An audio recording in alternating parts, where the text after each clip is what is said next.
Gloire à Dieu. Je lis pour vous dans la Bible, bien sûr, Matthieu chapitre 10, verset 16.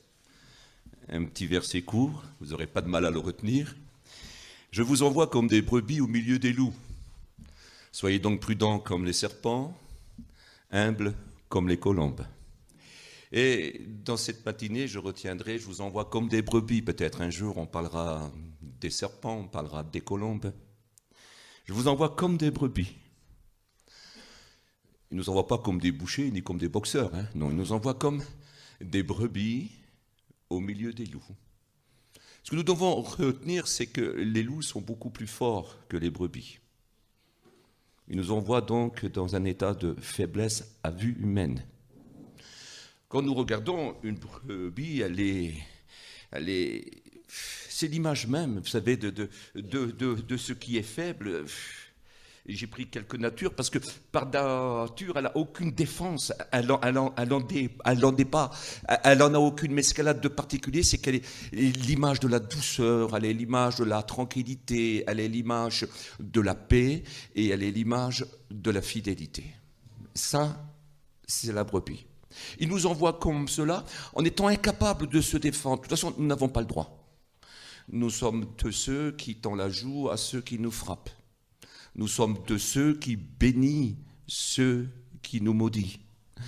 Nous sommes de ceux qui ne réclament même pas son bien à celui qui s'en empare. Je ne sais pas si vous imaginez. La brebis, elle représente ça. Parce qu'elle a une particularité, c'est qu'elle ne représente aucun danger pour qui que ce soit. Soit pour les amis, soit pour l'Église, soit pour les inconvertis. Elle ne représente aucun danger. C'est ça. Une brebis, on est sûr d'elle. Il y a quelque temps de cela, j'ai vu un homme à qui les inconvertis ont fait beaucoup de mal. Et puis, comme je connaissais bien ces inconvertis, et comme ils avaient fait du tort à ceux chrétiens qui ne disaient rien, je leur ai dit tout simplement, vous étiez vraiment sûr de votre coup. Vous savez à qui vous avez affaire, un véritable chrétien. Vous avez pu y aller gaiement, sans aucune crainte. Au moins, il a quelque chose de particulier, c'est qu'au moins lui vous aura montré qu'est-ce que c'est que l'évangile. Vous ne pourrez plus dire aujourd'hui que Jésus n'existe plus ou n'existe pas. Souvenez-vous de ce qu'il était avant et regardez ce qu'il est devenu. Quand le Seigneur vous accusera, si un jour vous ne vous convertissez pas, il vous rappellera cet homme et vous le montrera. Je t'ai porté l'évangile, pas seulement avec des mots, mais aussi avec des actes. Tu aurais dû te convertir. Et puis bien sûr, l'homme a été fortement touché dans son cœur parce que je l'ai connu quand il était très très jeune et j'étais plus âgé que lui. Et ça y a fait mal. Ça y a fait mal. J'ai dit, aujourd'hui, tu as eu l'occasion de rencontrer un véritable chrétien. C'est dommage que tu ne l'as pas pris pour ami. Tu l'as traité comme ennemi et tu as profité sur lui. Alors bien sûr, ça a touché son cœur. Mais quelle force que j'ai eue. Mais quelle force que j'ai eue pour parler. Je dis, tant pis, il me fout une claque, il me pousse, aucune importance. Il a fait trop de mal à ce frère-là. Je voudrais quand même lui dire qu'il y a quelqu'un en haut qui a tout vu. Si cette petite brebis ne s'est pas défendue, il y a quelqu'un dans les cieux qui a tout vu, toute la misère que tu lui as fait. Il l'a bien pris, il s'en est excusé, il en a souffert même, et dans la suite des temps, il s'est tourné vers Dieu. Et celui à qui il avait fait beaucoup de misère, s'est converti. Celui à qui il avait fait beaucoup de misère est devenu son principal ami. Et si dans quelque temps on retrouve cet homme à l'école biblique, il ne faudra pas s'en étonner. Dieu fait des choses incroyables. Il avait rencontré ce jour-là l'évangile vécu. Je vais vous dire, Dieu ne nous envoie pas parmi le monde pour n'importe quoi. Il nous envoie pour se faire connaître. Parce que nous sommes quand même l'image du Christ. Vous savez très bien que le Christ a dit, je vous envoie comme des brebis, mais il a dit, je vous envoie un petit peu comme moi. Moi, j'ai commencé une œuvre que vous allez finir. Je suis le maître de l'évangile et vous êtes les ouvriers de l'évangile. Moi, j'étais les mains, la bouche, les pieds, le cœur de cet évangile. Et toutes les promesses que cet évangile disait, promettait, sortaient de moi. Aujourd'hui, moi, je suis monté au ciel, je m'en vais au ciel. Il dit, mais je vous envoie. Mais pas n'importe comment, je vais vous envoyer avec des capacités, mais pas des capacités charnelles. Je vais vous envoyer avec des capacités spirituelles. De vous à moi, moi je connais les capacités spirituelles parce qu'elles sont toutes puissantes. Car quand le Seigneur nous envoie faire un travail pour lui, si le travail n'est pas fini et si on est fidèle dans le travail, parce que je peux vous promettre que dans les choses de Dieu, on est invincible. On est vainqueur, plus que vainqueur, par celui qui nous fortifie. Pourquoi? Parce que les œuvres, avant que nous les avons faites, elles sont déjà gagnées d'avance. Tous les combats que nous allons livrer, elles sont programmées dans le plan de Dieu comme une victoire assurée. Éphésiens 2,10, on est l'ouvrage de Dieu créé en Jésus-Christ pour accomplir des bonnes œuvres. Pas les accomplir à moitié ou les rater, non. Pour accomplir des bonnes œuvres qu'il a lui-même préparées d'avance afin que nous les accomplissions. C'est une vérité, c'est une vérité. Ce qu'il a préparé, nous serons capables de les accomplir. Même si au cours de la route, nous passons par des épreuves, des persécutions, et même si on devrait en mourir, si l'œuvre n'est pas finie, il nous ressuscitera pour finir l'œuvre. Si nous sommes fidèles, s'il a destiné cette œuvre, si on nous coupe en deux, il est capable de recoller les deux morceaux, nous remettre sur pied et nous refaire partir. Il s'appelle Paul, c'est un homme extraordinaire, vous connaissez, c'est quand même l'homme qui peut dire c'est beau, si maintenant je vis pour celui qui m'a aimé et qui s'est livré lui-même pour moi. Cet homme, dans une certaine ville, on n'a pas voulu recevoir son message. Nous l'avons pris, nous l'avons traîné dehors dans une carrière et là nous l'avons lapidé. Quand ils l'ont lapidé, ce n'est pas des petits cailloux, c'est des pierres.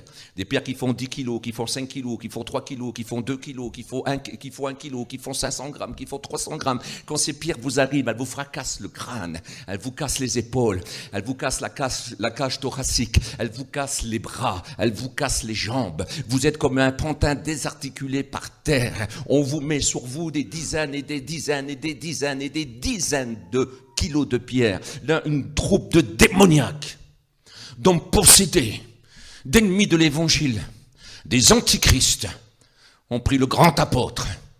Ils ont dit, maintenant on va en finir avec lui. Et croyez-moi, ils lui ont fait aucun cadeau. Ces hommes l'ont laissé là. Les frères l'ont entouré. Je ne sais pas s'ils l'ont veillé, je n'en sais rien, moi. La Bible dit que les frères l'ont entouré. Je sais qu'une seule chose, s'il n'y a pas eu résurrection, il y a eu guérison miraculeuse. Mais alors sûr et certain, Dieu l'a fait lever, il s'est levé sur ses pieds. Dieu lui dit de ne craindre personne. Quand il est debout sur ses pieds, il pouvait faire ça, puis essuyer le sang. Et en dessous, il n'y avait plus rien. Dieu l'avait guéri miraculeusement. Mais moi je crois, mais ce n'est pas écrit, mais moi je crois qu'il était mort. Vous prenez 2 pierres de 5 kilos sous la tête, croyez-moi, vous êtes mort. Par des gens qui ont décidé de vous lapider, c'est-à-dire décidé de vous tuer. Pas décider de vous blesser, décider de vous tuer. Et croyez-moi qu'ils ne font pas les choses à moitié. Dieu lui a rendu certainement la vie. Et puis ce qui est beau, c'est que c'est une brebis. Le Seigneur ne lui dit pas, va et maudis-les. Et va leur dire que je vais les punir. Non. Le Seigneur est d'accord qu'il retourne et qu'il prêche l'évangile. Mais c'est exceptionnel ça.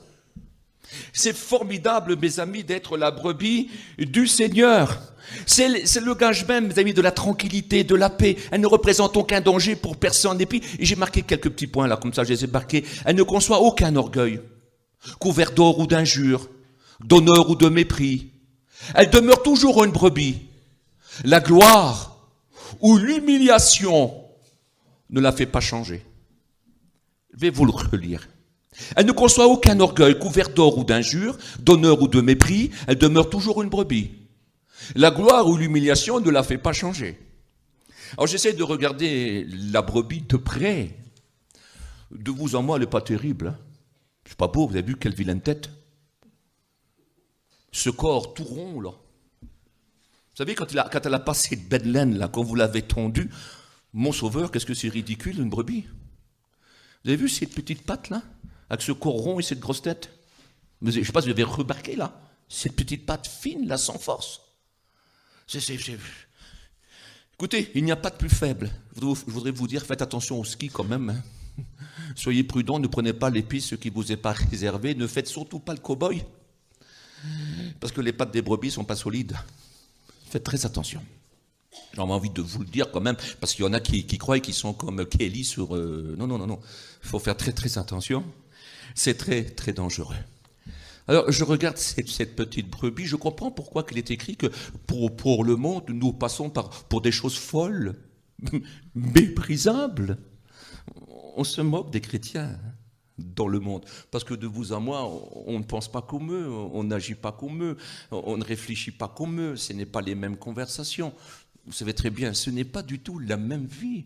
Les inconvertis, même s'ils ne savent pas que nous sommes chrétiens, parce qu'ils n'ont pas eu l'occasion de nous connaître assez, qu'on ne parle pas du jour au lendemain comme ça aussi facilement du Christ, et je vous l'ai dit, on préfère montrer un petit peu avant de parler.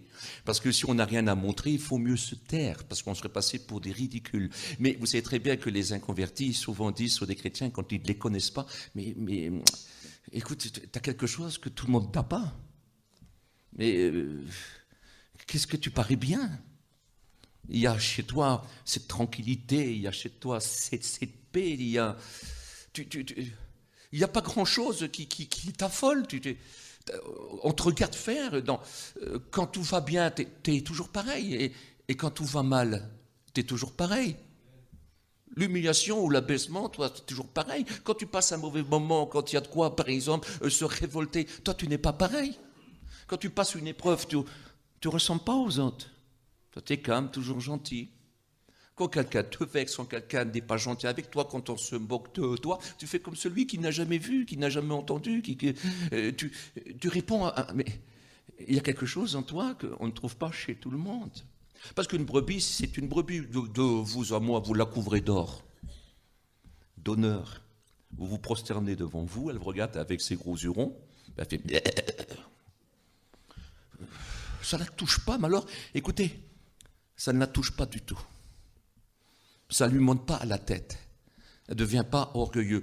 Les brebis ne cherchent jamais de compliments, ne cherchent jamais de remerciements, ne cherchent jamais une place, ne désirent aucune place. Parce que les brebis du Seigneur ont la place que le Seigneur donne. Et quand le Seigneur arrête cette place-là, eh ben, elles s'en vont de cette place-là avec une grande paix et avec la joie du travail bien accompli. C'est ça, une brebis. Parce qu'une brebis du Seigneur, elle préfère son Seigneur que l'œuvre elle-même. Il y en a, si vous touchez à l'œuvre, ils ne sont même plus chrétiens. Ils ne vont plus à la réunion. Ils parlent sur tout le monde. Ils attrapent le mort du jour au lendemain. Mais il y en a d'autres, ce n'est pas le cas. On fait ce que Dieu nous donne. Quand c'est fini, c'est fini. Un jour, on m'a dit, Jonito, quand tu seras vieux, que tu ne prêcheras plus, qu'est-ce que tu feras? Mais je dis, je prierai. Mais oui. Peut-être un jour, je serai comme tout le monde, bien. Je suis jaloux parfois. Je voudrais une cheminée, moi. Une cheminée puis une chaise. Me mettre en face de la cheminée, là. Avoir des pantoufles, des grosses pantoufles qui montent, là, vous savez, là. Et puis là, avec mon Dieu, tout seul. Je suis un solitaire. J'aime la solitude. Et là, tout seul avec mon Dieu. Et même si je ne prie pas pendant des heures, j'aime rester des heures là, pour Dieu. Et de temps en temps, je lui dis un mot. Vous savez, avec notre épouse, on ne parle pas toute la journée, mais chaque mot sont pesés et ils ont de l'importance parce que c'est les mots de la vie. Et puis avec Dieu aussi, c'est ça, c'est les mots de la vie. Et puis par la tête, je te vois passer. Mais mon Seigneur, il n'est jamais loin, il est toujours à côté de moi, je te vois passer. Je dis, oh Seigneur, bénis mon frère là. Parce que c'est une vie de communion, c'est un dialogue. C'est pas Seigneur, Seigneur, Seigneur, toute la journée dire n'importe quoi, être un moulin à vent. La Bible dit, ne faites pas comme les inconvertis qui croient qu'à force de parole, ils seront exaucés. Nous, on vit avec lui. Quand on dit notre Père qui est aux cieux, que ton nom soit sanctifié, cela veut dire que c'est notre Père. Moi, je ne frappe pas quand je rentre chez mon Père. Je n'ai pas besoin, mes amis, de me présenter.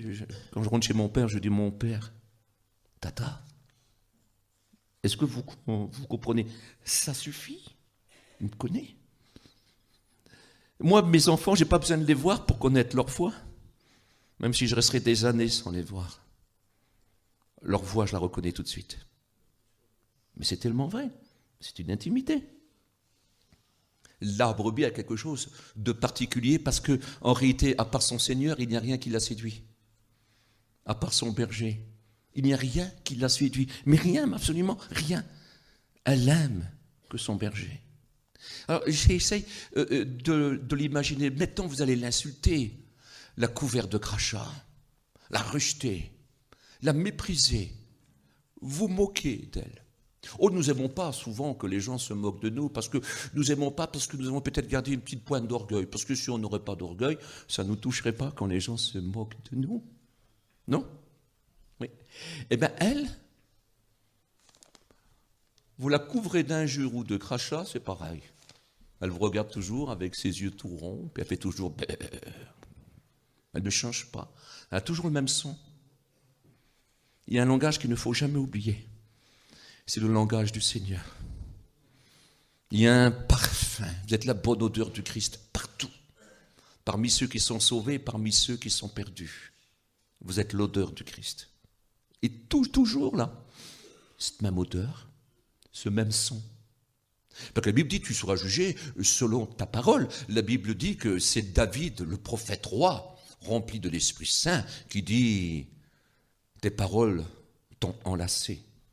Tu es jugé par ta parole. Alors nous avons une façon de parler. Un jour, on dit sur l'apôtre Pierre, qui avait vécu avec Jésus, et qui aimait Jésus profondément. Ton langage te fait reconnaître. Il y a quelque chose qui nous fait toujours reconnaître. Il faut que notre langage ne change pas. Dans les bons comme dans les mauvais jours. Il faut toujours qu'on ait un langage de chrétien. Parce que nous devons servir le Seigneur en tout temps. Printemps, été, automne, hiver, moments faciles, moments difficiles.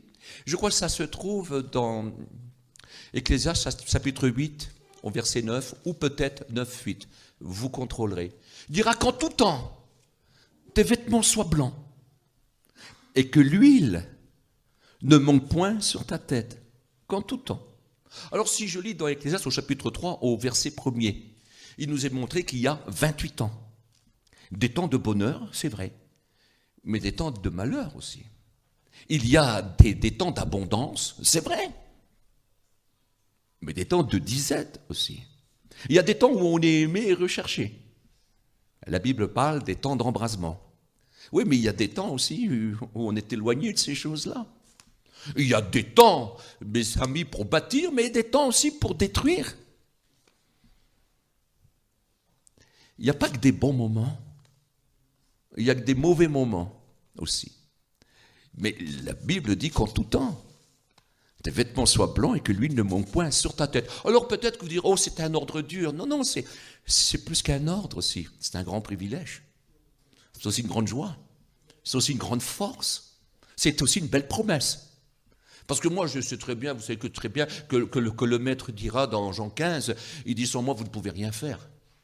Mais si moi je demeure en vous, c'est-à-dire si j'ai toujours de la place en vous, c'est-à-dire si vous êtes toujours élargi, si votre cœur est élargi pour me faire rentrer pleinement, mais pour recevoir tout de moi, pas recevoir une petite partie, moi je ne suis pas un dépanneur, je suis Dieu. Si tu reçois tout de moi, si tu veux tout de moi, si je demeure en toi et que mes paroles ont de la valeur, si tu aimes mon règne, si tu aimes mes commandements, il dit alors tu porteras beaucoup de fruits. Oui, mais ce n'est pas comme le fruit que nous avons autrefois dans le psaume 1er, qui était question d'Israël. L'arbre planté près des courants d'eau. Cet homme qui ne marche pas en compagnie des pécheurs, qui ne s'arrête pas sur le banc des moqueurs, de tout ce que vous voulez, ou des méchants. Non, mais qui trouve son plaisir dans la loi de Dieu. Il est comme un arbre planté et qui donne son fruit en sa saison. Mais nous donnons nos fruits en toute saison, nous. Israël se présentait le 10e jour de leur 7e mois de leur calendrier. Il se présentait le jour du grand pardon, qu'on appelle le Yom Kippour. Et ce jour-là, il portait du fruit comme ce n'est pas possible. Il venait avec un taureau. Un taureau pour le peuple. Et même le souverain sacrificateur offrait son propre taureau aussi pour ses fautes. Et ce jour-là, bien sûr, le fruit était abondant. Ça plaisait à Dieu. C'était une réconciliation, c'était une paix, c'était dire Seigneur, nous t'aimons toujours, nous voulons toujours marcher avec toi. Nous avons été imparfaits, c'est vrai, nous n'avons pas fait que des choses qui étaient correctes, mais on regrette, on est toujours là, tu es toujours notre Dieu. On n'est pas devenus des idolâtres, il n'y a pas autre chose qui a pris ta place. Nous avons peut-être été des gens qui ont dérapé par moments, mais nous ne sommes pas des idolâtres. Nous sommes toujours là. Et le Seigneur faisait que leur péché était couvert. Allez, je te condamne pas, écoute, menteur, je ne te punis pas. Nous, c'est différent. Nous portons nos fruits en toute saison. Et si parmi nous, il y aurait quelqu'un qui ne se trouverait pas à la hauteur, approchez-vous avec assurance du trône de la grâce ce matin. Je vous le demande humblement. Il est écrit qu'au trône de la grâce, on obtient ce qu'on a besoin et on trouve la miséricorde. Approchez-vous. Parce qu'aujourd'hui, en Jésus-Christ, c'est supérieur que le taureau que le souverain sacrificateur offrait pour ses propres fautes et le taureau qu'il offrait pour les fautes du peuple. Aujourd'hui, c'est beaucoup plus grand. Ce sang des taureaux pouvait couvrir et éloigner pour un temps, parce que ça recommençait malheureusement toujours. C'était toujours à recommencer constamment, et à perpétuité. Aujourd'hui, c'est différent. Quand on va vers Jésus, le sang de Jésus est supérieur au sang des boucs et des taureaux. Celui-ci ôte véritablement les péchés. Et quand nous sortons de la présence de Dieu, il ne dit pas « Va-t'en, menteur, je ne te punis pas, tu veux partir en paix ». Il nous dit « Va, mon fils, tu n'as pas péché, tu es sans péché, tu n'as plus de péché, ton péché n'existe plus, je l'ai oublié pour toujours ». S'il y aurait des frères qui rateraient le coche, des sœurs qui rateraient le coche et qui seraient perdus, qui iraient dans la géhenne, ça ne serait pas pour les péchés desquels vous vous êtes repentis et délaissés aux pieds de Jésus. Ça serait pour vos péchés, que vous ne vous êtes pas repentis, que vous avez gardé, caressé, convoité, le péché volontaire. La Bible dit, si un homme pêche volontairement, qui intercédera pour lui? Quelqu'un qui pêche volontairement, c'est quelqu'un qui choisit, c'est quelqu'un qui veut, c'est quelqu'un qui n'est pas en état de repentance. Nous avons un grand intercesseur auprès de Dieu, il s'appelle Jésus. Et ce Jésus intercède, c'est l'avocat. Si quelqu'un parmi vous a péché, dans le 2e livre de Jean chapitre 2, si quelqu'un parmi vous a péché, il a un avocat auprès du Père, Jésus-Christ le juste, qui intercède lui-même pour lui. Quand il se met à intercéder, il gagne le procès, je vous promets. Mais seulement il intercède que pour le pécheur repentant, pas pour le pécheur volontaire. Il intercède pour le pécheur, autrement il est écrit que si quelqu'un pêche volontairement, il n'y a plus d'intercesseur. Il ne peut pas intercéder si tu pêches volontairement. Mais si tu te repens ce matin, humblement, écoutez, je ne sais pas pourquoi que je dis ça, parce que je vous promets que ce n'est pas dans le programme de la feuille. Mais peut-être que parmi nous, il y a peut-être des gens qui sont venus plus que pour skier. Il y a peut-être des gens qui sont venus pour retrouver Jésus. Pour avoir une vie, ils disent là, on sera moins remarqué, on sera moins au spectacle.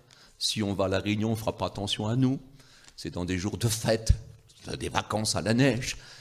Et puis peut-être que là, si le Seigneur pourrait encore me parler, me dire qu'il m'aime encore, et que je peux recommencer, que je peux repartir d'un pas nouveau, ben moi je le crois de tout mon cœur, parce que le Seigneur t'aime véritablement.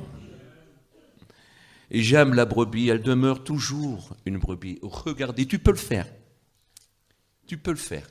Et tu peux devenir cette brebis-là. Jésus a fait une promesse, il a fait une promesse. Parce qu'il est capable de réaliser ce qu'il dit. Il dit, j'ai encore d'autres brebis. Et puis elles entendront ma voix. Et elles viendront. Et puis il y aura un seul troupeau et un seul berger. Alors je regarde, elle place toute sa confiance dans son berger. Et pour cela, seule la voix de son berger compte à ses yeux. Elle ne suivra pas l'étranger qui la flatte ou la menace. Rien n'y fera. Je recommence. Elle place toute sa confiance dans son berger. Et pour cela, seule la voix de son berger compte. À ses yeux, elle ne suivra pas l'étranger qui la flatte ou la menace. Rien n'y fera.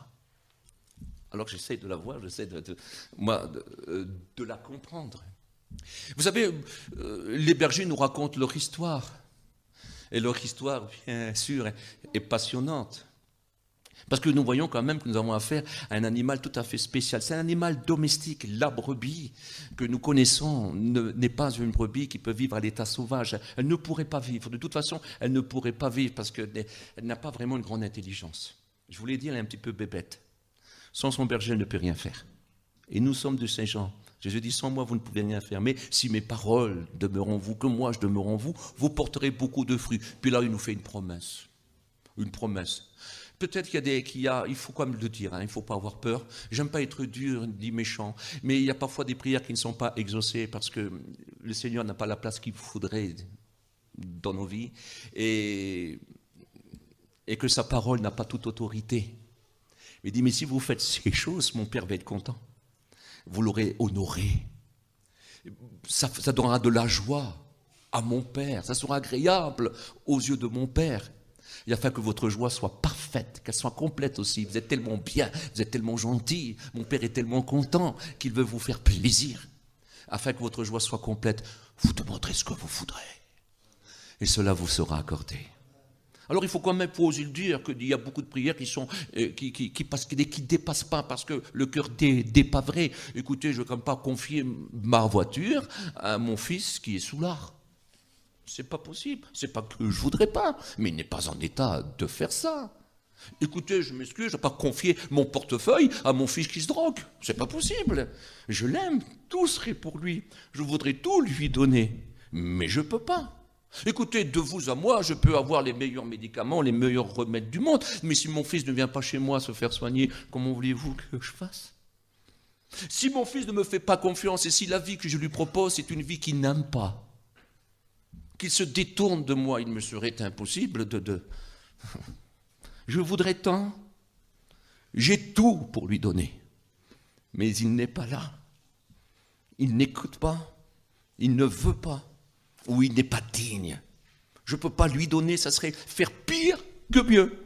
Et n'oubliez jamais qu'il est quand même écrit que Dieu n'est pas un Dieu de désordre.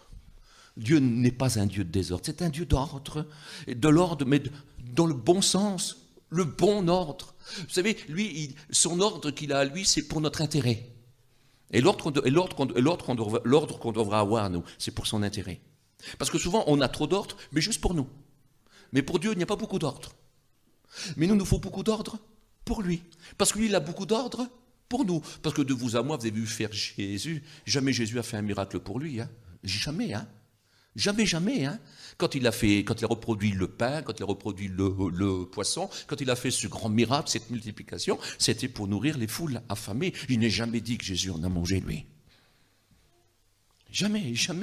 Quand il est venu au secours des disciples en marchant sur la mer, c'était pas pour lui, hein. C'était pour ses disciples. Il n'a jamais demandé, vous savez, quand il a eu faim, il pouvait changer les pierres en pain. Hein. Il ne l'a pas fait. Il n'a jamais fait un miracle pour lui. Tout son ordre, tout son pouvoir, il nous l'a mis pour nous, à notre disposition. Quand il dit « je donne ma vie », il la donne encore aujourd'hui. Parce que la vie qu'il nous donne, ce n'est pas forcément la vie qui a été crucifiée, c'est qu'il met à notre disposition sa vie. Tout ce qu'il possède, tout ce qu'il est, tout ce qu'il représente, son grand nom et son grand amour, il nous le met à notre disposition. Alors je voudrais vous demander qu'il nous faut aussi avoir de l'ordre aussi spirituel. Et l'ordre spirituel, c'est quand même rendez à César ce qui est à César, mais je vous en supplie, donnez à Dieu ce qui est à Dieu. À César, vous rendez ce qui appartient, vous n'en voulez pas. Mais à Dieu, donnez à Dieu ce qui est à Dieu. C'est important. Il nous faut l'ordre spirituel. L'ordre spirituel, c'est de savoir, avant tout, vivre pour lui. Écoute, moi, je suis obligé de lui dire, Seigneur, je te donne ma vie à ta disposition. Et vous devez le dire aussi. Il nous donne sa vie à notre disposition, mais nous devons donner notre vie à sa disposition. Si un jour je rencontre Abraham, vous allez certainement le rencontrer aussi, parce qu'il est écrit que dans le ciel, à table, on verra Abraham, Isaac et Jacob. Et que ceux qui viendront de l'Occident, viendront de l'Orient, viendront du Septentrion, viendront du Midi, ils viendront de toute la terre. C'est nous, l'Église du Christ. Nous serons là, à table, et on verra ces hommes-là. Et si je demanderais à Abraham à ce moment-là, peut-être j'y poserais la question, ou peut-être j'aurais que des yeux que pour Jésus, mais si je peux lui parler, si j'ai le cerveau d'aujourd'hui, je dirais, Abraham, est-ce que tu aurais une conclusion de ta vie? Parce que franchement, Abraham, qu'est-ce que tu m'as épaté? Et certainement qu'il me dirait, tu sais, Jonito, savoir tout perdre, pour tout trouver, savoir tout donner, pour tout recevoir. Et je vous promets que la vie chrétienne, c'est ça. Savoir tout donner pour tout recevoir. Savoir tout perdre pour tout trouver. Ne trouver aucune valeur, que tout devient fade. tout ce qui n'est pas de lui, que tout n'a plus d'éclat, que tout perd son éclat sans lui, que tout perd son éclat sans sa vie, que tout perd son éclat sans sa présence, sans la prière, sans les frères. À chaque fois que je pars d'une mission, j'en ai pour 2-3 jours à avoir un point ici, là, d'avoir quitté les frères. Ça me fait un truc qu'on est si bien. Ça, c'est la vie de Dieu. Ça, c'est la vie de Dieu. Et quand on aime ces choses, bien sûr, Dieu nous bénit. Alors elle place toute sa confiance. Parce qu'elle ne peut pas placer sa confiance en elle-même. Vous savez très bien, nous avons dirigé nos vies autrefois. Elle nous menait à quoi? À la ruine. Elle nous menait à l'insécurité. Elle nous menait à la peur, à l'angoisse. On ne pouvait rien éviter. On tremblait. On ne tremble pas quand on a 20 ans, 30 ans, 40 ans. Mais à partir de 50 ans, 60 ans, 70 ans, on tremble. On tremble quand on a des fils, on tremble quand on a des filles. Et puis quand on n'a pas le Seigneur. Et puis on tremble parce que même si on aurait beaucoup de sous, on en a parlé un petit peu, ça ne suffit pas. Même si on est bien entouré, ça ne suffit pas, ça va tellement vite. La vie va tellement vite. Seigneur, il n'y a pas de paix. Et puis au fond de nos cœurs, on sait très bien, on connaît la pensée de l'éternité. Elle est là au fond de nos cœurs. On regarde simplement les montagnes qui nous entourent. Et toute cette création nous parle du Créateur, de ce grand horloger qui fait les choses à merveille, qui contrôle tout, qui contrôle la vie et la mort, qui sait tout. Alors on met toute notre confiance en lui parce qu'on sait très bien, pas d'avenir sans lui. Alors je vous en supplie, peut-être que certains ont perdu leur temps. Vous avez peut-être recommencé, certains, à reperdre. La Bible dit, ne vous mettez pas sous un joug étranger. Peut-être que certains se sont remis sous le joug étranger. Écoutez, je ne suis pas ici pour salir qui que ce soit, mais je ne veux pas non plus avoir un langage plus sain que celui de Jésus-Christ, mon maître.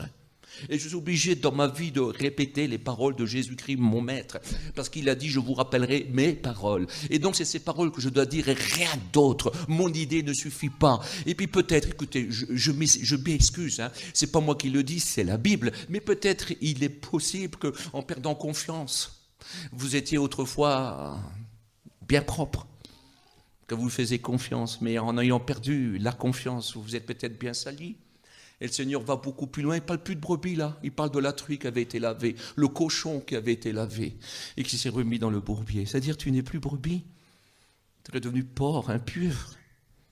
Et il dit, c'est comme le chien, il était malade. Excusez-moi, hein, si vous avez déjeuné, mais c'est Jésus qui parle de cette façon-là, pour bien faire comprendre l'horreur du péché, du retour au péché. C'est vraiment une horreur. Il dit, c'est comme le chien qui était malade et qui avait vomi. C'était vilain, c'était pas bon. Il s'était rendu compte que ça donnait que de la dosée, que c'était pas bon. Et il en a vomi. Et là, il est parti remanger ce qu'il avait vomi. Vous vous rendez pas compte? Je ne sais pas si vous comprenez, c'est ça quand on perd la confiance en Dieu. Parce que si on perd la confiance en Dieu, c'est qu'on n'a plus les regards sur lui et qu'on commence à faire n'importe quoi. Qu'on commence à recommencer, qu'on commence à retoucher aux choses interdites, à ce qui est prohibé, ce que Dieu ne permet pas. Ce qui nous souillait autrefois, ce qui nous rendait impurs, ce qui faisait qu'on était des perdus, qu'on était sans Dieu et sans espérance. Or que nos yeux s'ouvrent, que nos yeux s'ouvrent. Elle lui fait confiance. Regardez ce que j'ai écrit là. Elle est obéissante et a du discernement. Elle connaît, elle sait et entend les désirs de son berger. Ne lui ferme jamais ses oreilles, ni son cœur. Elle aime son berger jusqu'au bout. Jusqu'à la mort. Si vous voulez, on le relit. Elle est obéissante et il y a du discernement. Elle connaît, elle sait et entend les désirs de son berger. Ne lui ferme jamais ses oreilles ni son cœur. Elle aime son berger jusqu'au bout, jusqu'à la mort. Elle aime son berger. Elle est intelligente. Elle a du discernement. Dans le livre de l'Apocalypse, quand Dieu s'adresse aux chrétiens qui ne sont pas corrects, mais qui s'adresse aussi aux chrétiens qui sont corrects et qui veut les encourager. Il dit que celui qui a des oreilles prend temps d'entendre. Et ces oreilles-là, ce sont les oreilles des brebis. C'est celui qui a gardé le cœur de brebis et qui désire retrouver le cœur de la brebis. De celui qui veut reprendre cette mentalité, cette manière de vivre ou de la garder. Il dit si quelqu'un a des oreilles pour entendre, alors qu'il entend. Je vais vous dire une chose, bien souvent nous entendons des gens dire, j'ai entendu une prophétie là, je crois, je ne sais pas, je ne suis pas sûr, je ne sais pas si Dieu m'a parlé. Eh bien je peux vous garantir, si vous n'êtes pas sûr, c'est qu'il ne vous a pas parlé du tout. Quand il vous parle, vous le savez. Moi, il m'a parlé que 2-3 fois en 38 ans. Mais je m'en souviens comme aujourd'hui. Je ressens encore l'écho de ces paroles dans ma vie. Parce que depuis 38 ans, c'est ça qui m'a conduit. C'est encore en moi. C'est en moi pour toujours. Pas besoin de parler beaucoup, il a parlé que 2-3 fois à ma vie. Mais croyez-moi, c'est du solide. On ne l'oublie jamais. Et dans certaines situations, il me le rappelle. Je te l'avais dit. Je te l'avais dit. Certaines prières que j'avais faites, qu'il avait entendues et qu'il m'en a parlé, il a dit, c'est ce que tu as voulu. Il m'en rappelle. Dieu est bon. Nous connaissons la voix de Dieu. On connaît la voix de notre Père. On la connaît. Moi, je connaissais ses pas. Je savais que c'était mon Père qui marchait. Je connaissais son souffle. Je savais que c'était mon Père qui respirait. Quand il ronflait, je savais que c'était mon Père. Quand il parlait, je reconnaissais sa voix. Je reconnaissais mon Père. Et nous reconnaissons, nous, les brebis du Seigneur, les enfants de la lumière, les enfants de la vérité, les enfants de Dieu, les témoins du ciel. Nous reconnaissons la voix de Dieu. Et si Dieu te parle, je t'en supplie, n'endurcis pas ton cœur. Ton Père t'appelle. Ton berger t'appelle. Ton Sauveur, celui qui t'aime tant, t'appelle. Elle est obéissante et il y a du discernement. Oh, vous ne la trompez pas. Moi, j'ai connu des hommes qui ne savaient pratiquement pas lire. De ces anciens qui ont débuté le réveil. Ils ne savaient pas lire, mais vous allez les tromper de main, oui. Oui. Je m'amusais avec Mans, qui n'avait pas une grande connaissance. Mans a été mon ancien. J'ai resté près de 15 années avec lui. C'était un homme que j'ai aimé, que j'ai admiré. Oh, bien sûr, il n'avait pas toutes les qualités, il avait des défauts comme tous les hommes. J'aimais pas ses défauts, mais j'aimais son cœur de brebis. J'aimais l'homme qu'il était. J'avais une certaine confiance en lui. Et puis quand il priait, j'étais rassuré. Je savais que si Mans priait 3 jours, qu'il jeûnait 3 jours, tout était possible. Il était près de son maître. Et c'était quelqu'un, mes amis, de très, mais alors écoutez, de très, très particulier. On aurait dit parfois un fou. On n'arrivait pas à le suivre. Son raisonnement et tout ce qui s'ensuit. Et j'y parlais de Dieu parfois. Moi, j'avais été à l'école biblique, vous comprenez, je voulais lui en mettre plein la vue. Et puis je disais, man, c'est comme ça, mais parfois pour rigoler, vous savez. C'est ça. Mais j'avais fait une erreur, mais volontairement, mais assez compliqué. Et puis lui, il ne pouvait pas me prouver avec la Bible. Écoutez, il ne citait pas 50 versets. Et il me regardait et disait, oh non, c'est pas comme ça. Comme ça. Ben prouve-moi-le, je dis. Il dit, je ne sais pas où c'est écrit, il dit. Mais je sais que c'est pas comme ça, il dit, parce que tu sais, hein, moi aussi j'ai l'Esprit du Seigneur. Hein. Et l'Esprit qui a fait écrire la Bible, il habite en moi. Hein. Et du discernement, je l'ai. Hein. Et face à l'erreur, le Saint-Esprit me dit que c'est pas ça. Oh, Seigneur, c'est exceptionnel. Non, c'est pas beau ça. Mais c'est pas beau. Les chrétiens se font pas rouler. Hein. Les brebis se font pas rouler parce qu'elles connaissent la voix. Elles ont du discernement. Elles sont obéissantes. Elles ont une capacité. Il dit, celui qui persévérera jusqu'à la fin, le vainqueur, je lui donnerai ça, je l'établirai comme ça, je l'assierai comme ça, il marchera avec moi. Celui, c'est-à-dire celui qui a fait le choix, c'est pas un coup de poker, c'est pas un coup de peau. Celui qui a fait le choix de vouloir le suivre jusqu'à la fin, il le suivra. Dans la vie, il est très difficile de réussir, vous le savez très bien. Vous avez très bien compris que la course n'appartient pas toujours au plus agile, je n'ai rien inventé, c'est marqué dans la Bible. Vous avez très bien compris que l'argent, la richesse n'appartient pas toujours aux plus intelligents. Moi, j'ai rencontré des hommes sans citer leur nom. J'ai rencontré des hommes qui sont capables de faire des gros argents. Ils ont gagné plusieurs fois 1 milliard. Et quand on parle avec eux, on dirait des fous. Et là, j'ai compris que la Bible disait la vérité. Ils savent gagner beaucoup de sous, mais alors, qu'est-ce qu'ils sont fous?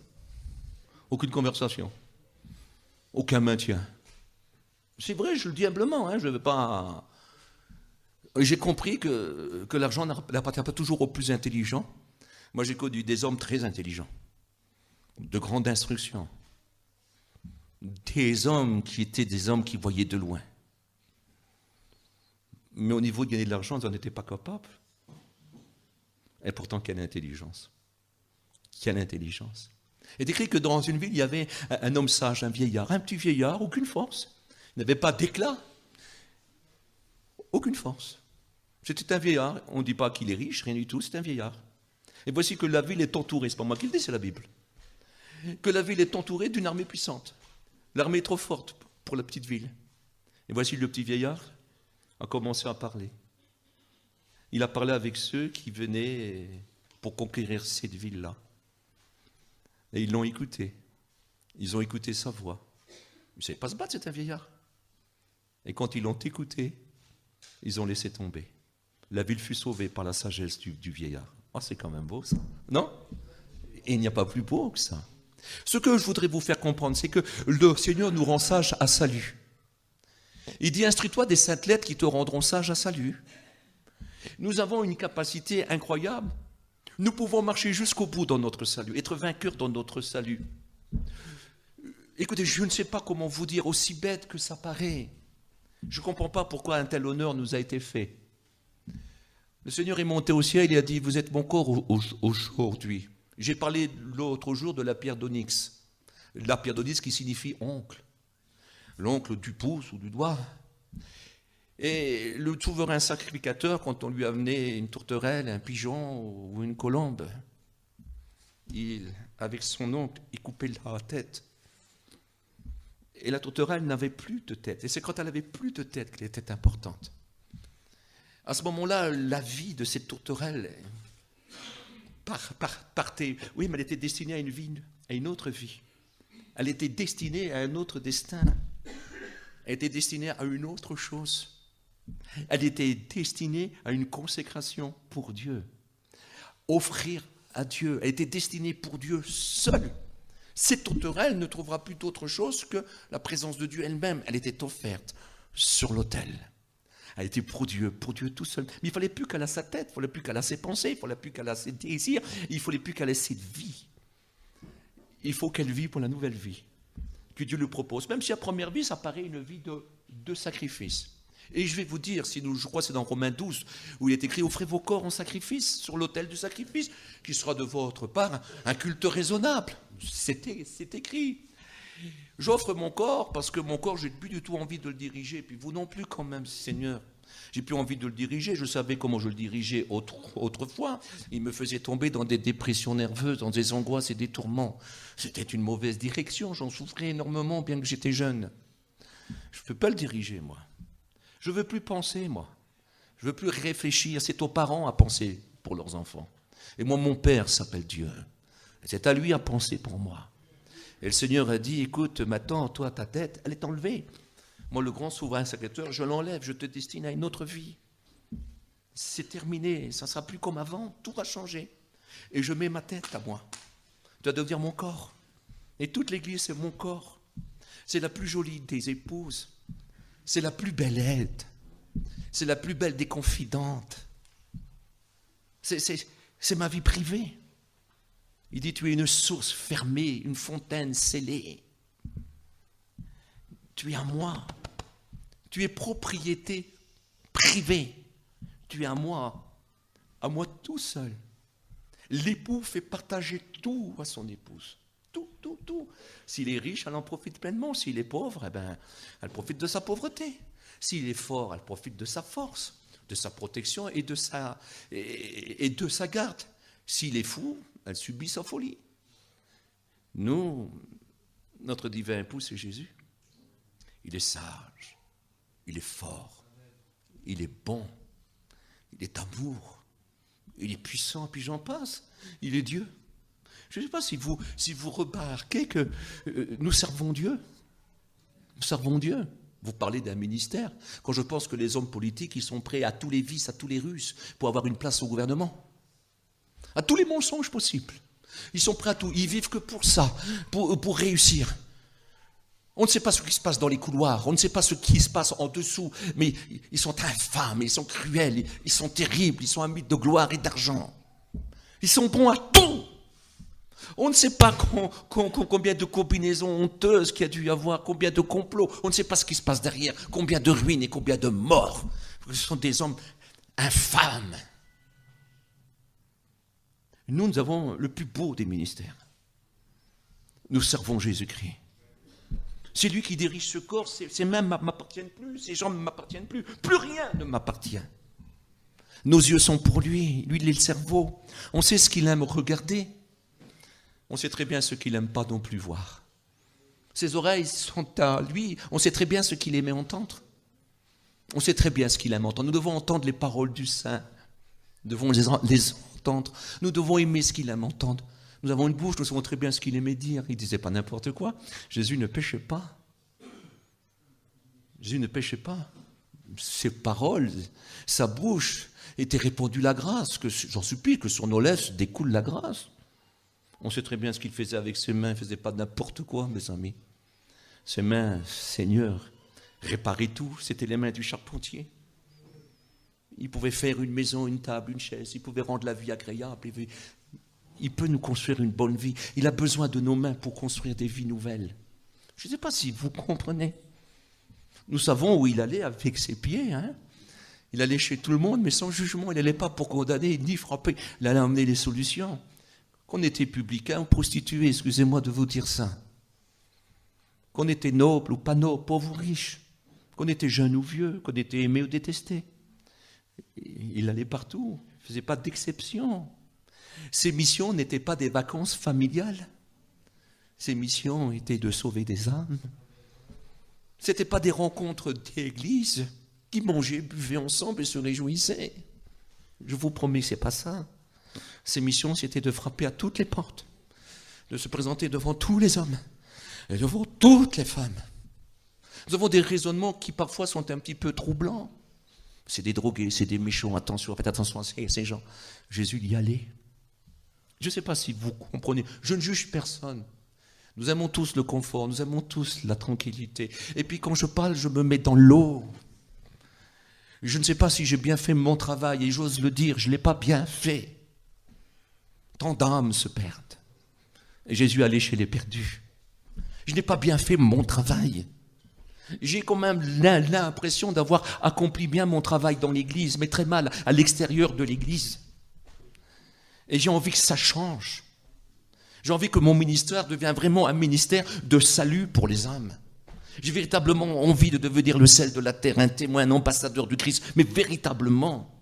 Je ne veux pas simplement, mes amis, je le demande à Dieu, qui m'en donne la force, l'honneur et le privilège, de ne pas seulement prêcher en toute sécurité, en toute paix, avec des gens qui vous aiment, qui vous regardent, qui vous applaudissent. Je ne veux pas seulement ça. Ce que je désirerais, c'est aller où Jésus va. Où Jésus veut aller, mais il a besoin de moi, il a besoin de toi. Jésus voudra aller dans bien des endroits, mais tu n'y vas pas. La brebis a quelque chose de particulier. Écoutez, elle est au milieu de tous ses frères, parce que parfois, beaucoup de troupeaux se rassemblent.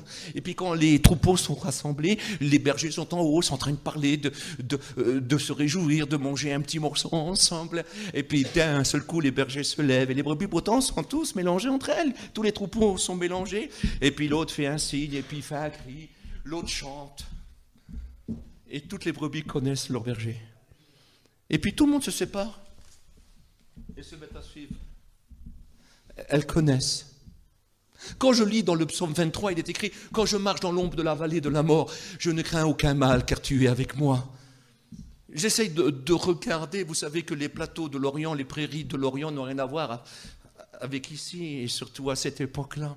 Souvenez-vous, il y a 3000 ans, quand on se trouvait à côté de Bethléem, qui se trouve entre 7 et 10 kilomètres de Jérusalem, eh ben, il y avait des ours et des lions. Il y a 2000 ans, certainement, qu'il devait en avoir aussi. Il fallait passer les petites vallées escarpées pour changer de plateau, parce que la brebis, elle mange n'importe quoi. Et puis des fois, dans les plateaux, il n'y en a pas assez. Oh, le berger qui l'a conduit, qui prépare la table, connaît les plateaux. Et des fois, il part une journée ou deux à l'avance pour nettoyer, pour enlever ce qui pourrait empoisonner. Parce qu'il donnera toujours un saint enseignement. Il donnera toujours, mes amis, une bonne nourriture. Jamais la brebis pourra dire c'est à cause de toi, c'est à cause de toi, c'est à cause de toi, c'est à cause de toi. Jamais, jamais. Il n'est pas l'auteur de nos mots. Ne dites jamais c'est le Seigneur qui me tente, parce qu'il est écrit que le Seigneur n'est pas tenté par le mal. Et la brebis doit changer de plateau, mais elle, ce n'est pas un bouc. Ce n'est pas un bouc sauvage. C'est pas quelqu'un, mes amis, qui a une facilité dans les petits sentiers des pentes escarpées. Elle ne sait pas faire ça. C'est trop dur d'elle-même. Elle ne dirait jamais, jamais, jamais. C'est dangereux pour elle. Elle est en danger de mort à partir de ce moment-là. Parce qu'on a parlé de ses pattes qui sont fragiles. Elle ne sait pas sauter de rocher en rocher. Elle. C'est difficile quand elle a trop de laine. Mes amis, un petit caniveau pas plus grand que ça la fait tomber si elle est mouillée. Et elle ne sait plus se relever. Elle ne sait plus se relever. C'est pour ça que je vous en supplie, ne vous salissez pas. Il y a un grand danger. Restez sous le soleil. N'allez pas sous la tempête que provoque Satan. Restez sous le soleil de justice. C'est tellement important. Et voici, parce que son berger y passe et qu'elle l'appelle. Elle est en danger de mort, mais elle y va quand même. Alors elle fait attention, mais son berger, son bâton et sa houlette la rassure. Elle prend courage. Elle suit son berger. Elle fait des choses qui étaient impossibles. C'est pas sa nature à elle. C'est pas notre nature à nous de vouloir écouter Dieu. Nos voix ne sont pas ses voix. Nos pensées ne sont pas ses pensées.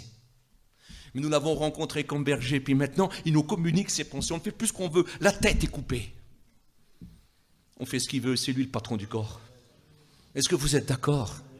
C'est très, très important. Oh, de nous-mêmes, mes amis, il y a une chose qui est très, très dangereuse, c'est le chrétien orgueilleux. Ou la chrétienne orgueilleuse. Parce qu'il n'y a rien de tel qui peut humilier plus que l'orgueil, mes amis. Il n'y a rien de tel. Quelqu'un qui est orgueilleux, c'est moi, c'est moi, c'est moi. Je suis le plus grand, le plus fort, le plus beau. C'est moi qui dois. Une fois, j'ai rencontré dans une salle une femme qui mettait les fleurs. Et puis une autre a dit, écoute, si tu veux, je voudrais te donner un coup de main, faire les fleurs avec toi. Et l'autre, il dit, non, non, non, je ne suis pas d'accord, c'est moi, je fais ça tout seul, tout seul, tout seul, tout seul, tout seul. Elle savait mieux, elle. Elle avait plus l'habitude. Moi, j'aurais dit, mais oui, viens, on le fait à deux. Pourquoi moi ? Pourquoi toujours moi ? Pourquoi numéro 1, moi ? On le fait ensemble. Il faut faire attention à l'ivraie du diable. Il faut faire attention à ces petits insectes. À ces petits insectes. Une brebis, vous l'avez regardée, elle a les naseaux très larges, très ouverts. Elle n'a rien pour se protéger à ce niveau-là. Quand on est en Orient, c'est rien à voir de nos pays à nous. C'est des pays secs où il manque souvent de l'eau, mais les insectes, il y en a à foison.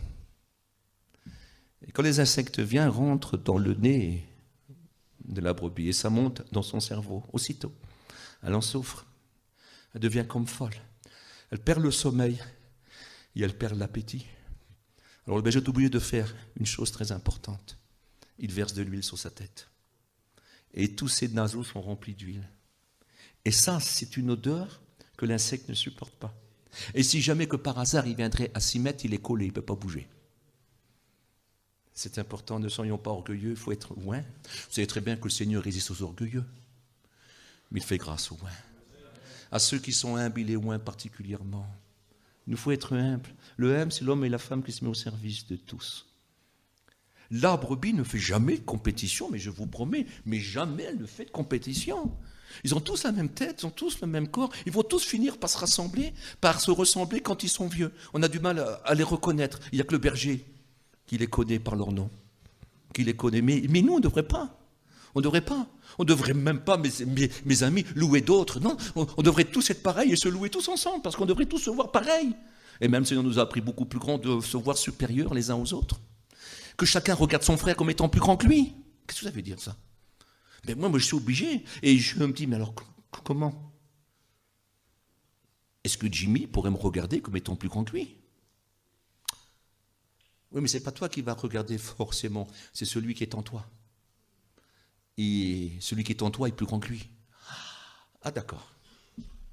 Et puis il faut honorer celui qui est en nous. Et je dois honorer celui qui est en toi. Et c'est pour ça que je dois te faire monter. Est-ce que tu comprends ? C'est quelque chose de très, très important. Il y aurait bien sûr aussi beaucoup de choses à dire, vous savez, sur la brebis. Tenez, simplement, vous savez qu'il faut l'attendre. Elle est belle quand elle est pleine de laine. Qu'est-ce qu'elle est belle ? Surtout si la laine, elle est propre. Qu'est-ce qu'elle est belle ? Oui, mais elle ne peut pas garder ça. Ce n'est pas possible parce qu'elle perd l'équilibre, ça devient un grand fardeau, ça la fatigue beaucoup. Alors j'ai remarqué que toute sa laine, c'est pour la gloire de son berger. Oui, mais la laine, c'est quoi ? Quand nous regardons dans la parole de Dieu, la laine, c'est les œuvres. La laine, c'est symbole de règne. Jésus a des cheveux blancs comme de la laine. Quand il aperçoit Jean dans l'île de Patmos, quand il se présente à lui, c'est le règne, c'est la gloire. Et c'est toutes nos œuvres à nous. Et nos œuvres à nous sont pour lui. Vous savez qu'il est écrit, je pense que c'est dans le livre de Proverbes ou de Cantiques des Cantiques, je crois, mon œuvre est pour le roi. Nous sommes que ses serviteurs. Si vous allez travailler dans le jardin du roi, je m'excuse, ce n'est pas votre jardin, hein. Vous êtes que jardinier. Hein. J'ai jamais vu un jardinier être applaudi. Hein. C'est le patron du jardin qui est grand. Non? Mais oui, c'est important. Il ne faut pas se croire ce qu'on n'est pas. On n'est rien, notre laine est pour le Seigneur. Oui, mais notre chair aussi. La brebis, elle deviendra la nourriture du berger. La brebis, elle deviendra la gloire du berger. Puisqu'il en a, puisqu'elles sont grasses, puisqu'elles sont belles, puisque le berger est riche, puisque sa gloire est grande. Je vous en supplie, ne vous présentez pas aux yeux du monde famélique, chétif spirituellement, faible spirituellement. Présentez-vous fort. Ça sera la gloire de votre maître. Non, c'est important. Et quand vous vous présentez devant Dieu, même si c'est rempli de cicatrices, mais comme des vainqueurs, j'ai ces cicatrices sont pour toi parce que ma chair est pour toi, ma vie est pour toi. Le Seigneur, n'oubliez pas qu'avec son corps, il a reçu pas mal de coups. Ne refusons pas les coups, nous sommes son corps. Est-ce que vous comprenez? Ne refusez pas les coups, nous sommes son corps. Alors bien sûr que les coups d'aujourd'hui n'ont rien à voir avec le bûcher, avec l'épée, n'ont rien à voir avec les prisons qui existent dans certains pays encore. Peut-être nous, mais c'est d'autres coups. C'est d'autres coups. Les coups de la compréhension, du mépris, du rejet. Aussi, les sacrifices que nous devons faire. Mais j'ai du mal à appeler sacrifice ce qui est un honneur et un plaisir. Moi, je trouve qu'il est bon de souffrir pour Jésus-Christ. Il est bon quand même. C'est pour toi. C'est pour toi. Je préfère me coucher le soir et avoir passé une mauvaise journée pour lui. C'est quand même un sujet de joie en disant c'est pour toi. Quel bonheur. C'est pour toi. C'est plus beau que toutes les prières qu'on pourrait formuler, parce que là on peut l'adorer en disant je t'aime Seigneur, et j'ai eu le bonheur de te le prouver aujourd'hui. Oh, qu'est-ce que c'est beau. Et puis pas seulement à toi, j'ai eu le bonheur de me le prouver à moi. Et ça, j'en suis très content. C'est quand même mieux se coucher comme ça que se coucher en disant qu'est-ce que j'ai pas fait encore aujourd'hui. Qu'est-ce que j'ai pas dit? Combien de dérapages? Mais qu'est-ce que j'ai mal agi? Toi, j'ai pas voulu souffrir, j'ai voulu passer la tête haute, j'ai voulu être un grand, j'ai voulu être quelqu'un. Mais Seigneur, qu'est-ce que je me suis éloigné? Qu'est-ce que j'ai péché? Oh, que Dieu nous garde de ça. Je préfère les coups pour Dieu que les gâteries du monde. Non? C'est tellement mieux. Je vous donner encore un verset, nous arrêterons là, ça se trouve, je crois, c'est dans Matthieu 25, oui. Dans Matthieu 25, 23, vous savez qu'à la fin, il va faire un petit tri entre les brebis et les boucs.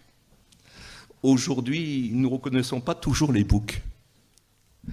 Parce que des fois, ils font le même son, mais pas la même vie. Et c'est embêtant. C'est embêtant. Moi, je ne connais pas les boucs. Et je ne connais pas l'ivraie. Je ne le vois pas. Si jamais je vais essayer d'attaquer les boucs, je vais peut-être me tromper. Si jamais j'essaye d'arracher l'ivraie, c'est peut-être du bon grain que je vais enlever. Alors donc moi, je ne connais pas les cœurs, vous savez, mais Jésus les connaît. Et il viendra un temps où il mettra le vrai à sa droite, le faux à sa gauche. La brebis à sa droite. Vous savez, sa droite, c'est sa vie, c'est sa puissance. C'est là où il habite, c'est le ciel, c'est son règne, c'est son trône, c'est sa gloire. Sa félicité, c'est la présence du Père, c'est l'éternité de règne. Ça, c'est sa droite. À gauche, c'est pour les condamnés. C'est pour les condamnés. Ces gens-là sont réservés à un feu éternel qui ne s'éteint pas. Oh, j'espère de tout mon cœur que parmi nous, il n'y a pas de bouc, Seigneur, qu'il n'y ait que de véritables chrétiens. Et je vous en supplie, il est tellement bon de s'examiner un petit peu, de voir ce qu'on est, ce qu'on vaut véritablement. Sommes-nous véritablement les brebis du Seigneur? Moi, je dis, je suis la brebis du Seigneur, mais il y a beaucoup de corrections à faire. J'ai compris, Seigneur, que je vais, à partir d'aujourd'hui, aimer ce que tu aimes, vraiment. Et puis, je vais écouter ta voix parce que je voudrais que mes pieds vont où tu voudrais que j'aille. Je ne voudrais pas faire ce qui m'arrange. Je voudrais entendre ce que tu veux. Et surtout dire ce que tu veux. Parce que parfois, mes amis, vous le savez très bien, hein, les présents aveuglent les yeux, non? Alors, les présents, ce n'est pas toujours des présents d'argent. Et pour pas avoir du déshonneur, pour pas qu'il y ait du mécontentement, pour pas qu'il y ait de la colère, pour pas qu'on nous rejette, peur de perdre certains amis, peur de froisser un tel, c'est des présents aussi, hein, parce qu'on veut leur honneur, on veut leur présence, on veut leur amitié. Oh mon Dieu, mon Dieu, mon Dieu. On a peur d'affronter un père, une mère, un oncle, une tante, un cousin, parfois. On a peur. Ah Seigneur, non, je dirai ce que tu veux. Et j'irai où que tu iras. Et j'aimerai ce que tu aimes. Nous devons avoir ces sentiments. Ayez les sentiments qui étaient en Christ. Lui qui étant de condition divine, ressemblant à Dieu, il était égal à Dieu en condition. N'a pas hésité à être comme une proie à arracher. Parce qu'une proie, c'est pour les sauvages. Pour qu'ils vivent. Les sauvages, ce sont ceux qui n'ont ni maître, qui n'ont ni Dieu, qui sont rien.